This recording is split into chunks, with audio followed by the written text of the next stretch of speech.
Heyo and welcome to the first episode of Build and Battle Season 2, our Manor Lords Let's Play, where we will build a beautiful medieval city while battling off bandits, brigands, and no-good doers. Last week, we created tentative plans for our settlement of New Anamarooth by surveying our enemies' locations, evaluating our resources, and laying out our initial road network. In today's episode, I want us to get our settlement up and running before winter sets in by providing our legacy settlers some homes, food, and fuel. We will also be constructing our first production chains in anticipation of the looming war with the Baron and putting some logistics in place so our hard-earned resources don't go to waste. So sit back, relax, and let's jump right on into it. Alright, so I learned a really important lesson in regards to what buildings need to be prioritized when building a new settlement, and the very first building is actually going to be the second hitching post. A single oxen going back and forth is very slow, and we need to get this settlement, settled before the Baron or the bandits get any bright ideas about attacking us. So right away, I'm going to come in and start building in our settlement the second hitching post, and I'll probably put it right in this area here, leaving enough space so that we can actually eventually upgrade it to a stable later on.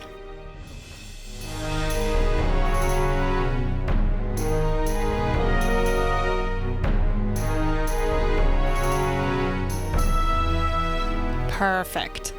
Alright, and then the next priorities are the common ones of food and fuel.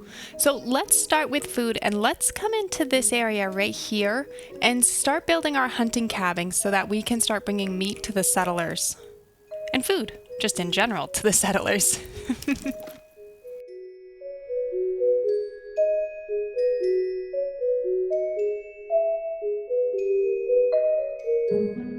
And then let's also come on over here and get a foraging hut started, so that way we can start harvesting the berries as soon as they are fully grown.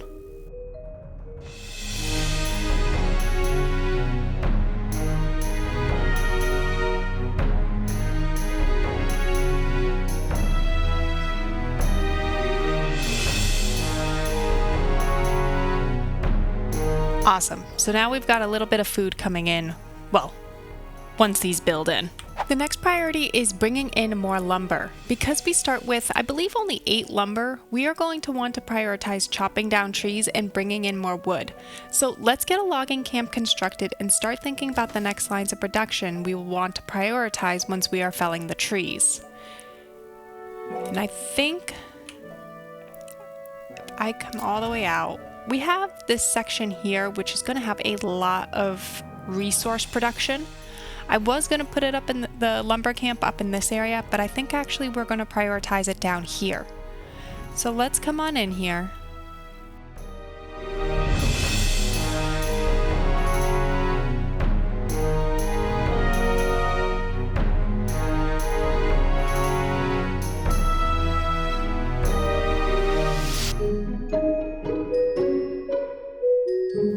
Alright, and we'll get that rocking and rolling.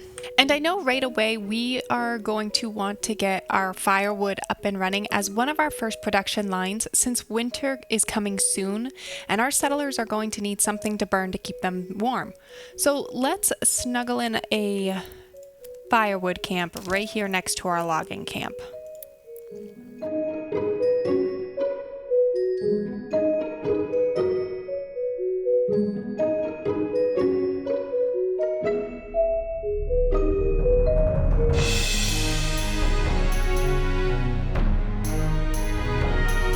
And let's also prep our planks while we are here, as we will need a lot of planks when we begin upgrading our settlement to level 2 assets.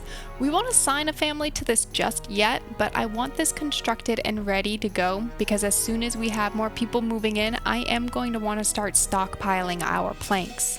So let's just come right on in and let's put the sawmill right in the back.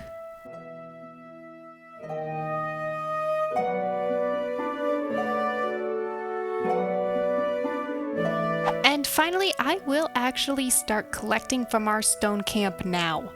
I've been reading some of the comments recently, and it seems like stone is useful at the beginning, but perhaps not necessarily worth waiting to get the deep mining node for. So let's start collecting the stone and see how it goes. I mean, worst case, we just we learn another valuable lesson, right?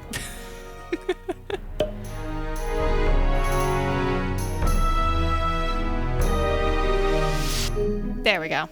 Awesome. Okay, so now that we have at least some initial industry going and we are bringing in more supplies, let's get in and let's start setting up our city itself and providing some shelter for our settlers. So I want to get more people moving in, and to do this, I do want to provide the residents first water, and I want to give them also a place to buy food and fuel. So let's actually start by coming in, and I'm going to actually construct our well first.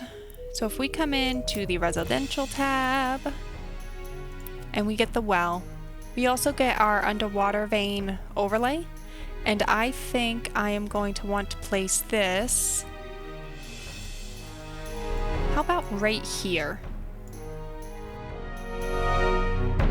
And let's make this a high priority, as we really want to make sure that this gets constructed quickly so we can start working on the homelessness.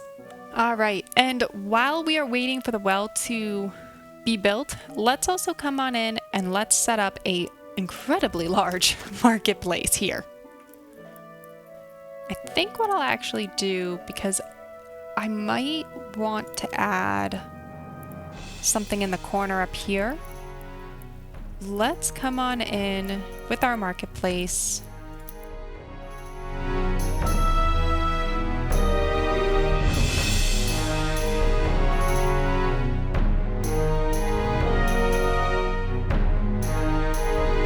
And let's draw it kind of messy and asymmetrical like so. And then let's also come on in and let's start getting in some burgage plots. I'm going to try to be fairly specific with how they are laid out. And I think what I'll do first is probably bring one road up like so, because we'll probably block it off like that.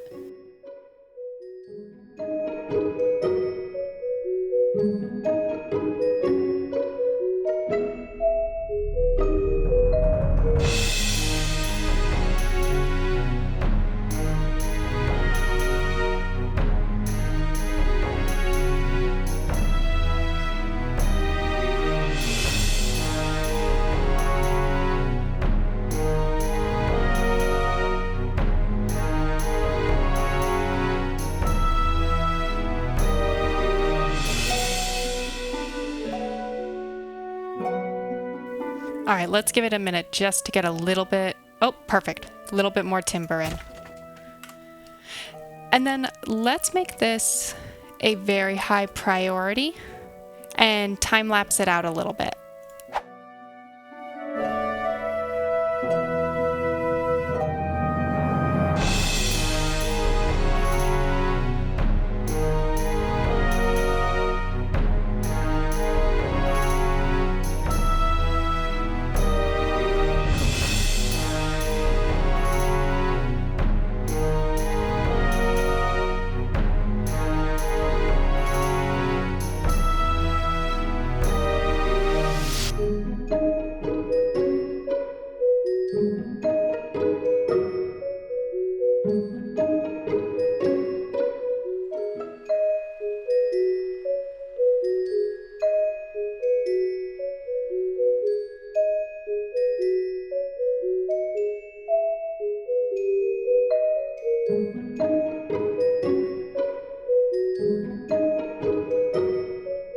Now let's get started on our logistics. Something I did really like in Season 1 is having our storage nearby our marketplace, and I want to begin our settlement with that same strategy.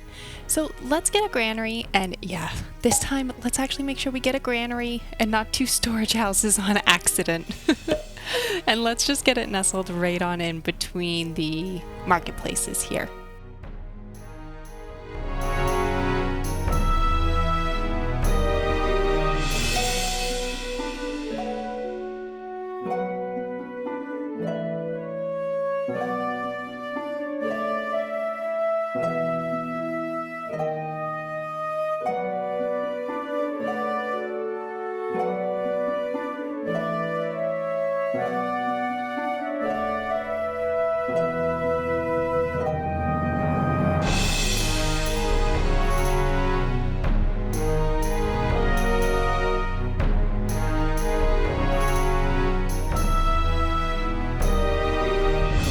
Okay, totally was not expecting to accidentally delete the entire road again.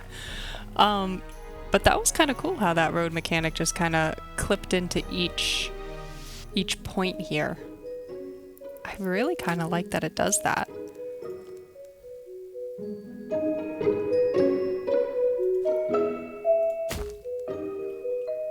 Like, I like that a lot.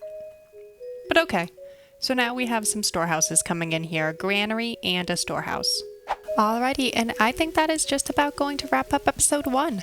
In the next episode, we will rush to get our farms going in hopes of hitting the first harvestable season in year 2, as well as get our other industry productions set up and much more. So be sure to subscribe if you haven't already, hit the like button if you enjoyed today's episode, and like always, I hope you have a phenomenal week.